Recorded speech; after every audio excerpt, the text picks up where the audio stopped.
நாம் தெரிஞ்சிக்க வேண்டிய சர்வைவல் ஃபேக்ட். நீங்கள் ஆள் நடமாட்டம் இல்லாத ஒரு பெரிய காட்டில் தொலைஞ்சு போயிட்டீங்கன்னா நீங்கள் அங்கே சர்வைவ் பண்ண முக்கியமான தேவை தண்ணீர் தான். அதனை கண்டுபிடிக்க நம் இருக்கும் இடத்தில் பறவைகள், பூச்சிகள் மற்றும் சில ஊர்வனங்கள் இருப்பது நீர் ஆதாரங்கள் அருகிலேயே இருப்பதற்கான அதிக வாய்ப்பை குறிக்கிறது. ஏன்னா இந்த விலங்குகள் பெரும்பாலும் உயிர் வாழ்வதற்கு தண்ணீரை சார்ந்துள்ளது. இதனால் நம் தண்ணீரை சென்றடைய அதிக வாய்ப்புள்ளது.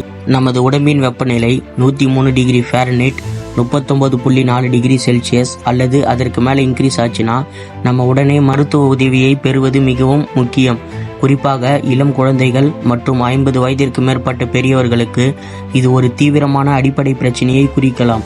மேலும் அதிக காய்ச்சலுடன் கடுமையான தலைவலி, வயிற்று வலி, செஸ்ட் பெயின் மற்றும் சுவாசிப்பதில் சிரமம், தொடர்ச்சியான வாந்தி அல்லது வயிற்றுப்போக்கு, சிறுநீர் கழிக்கும்போது வலி, இது போல சிம்டம்ஸ் இருந்தால் மருத்துவ உதவியை பெற்றுக்கொள்வது மிகவும் அவசியமான ஒன்று.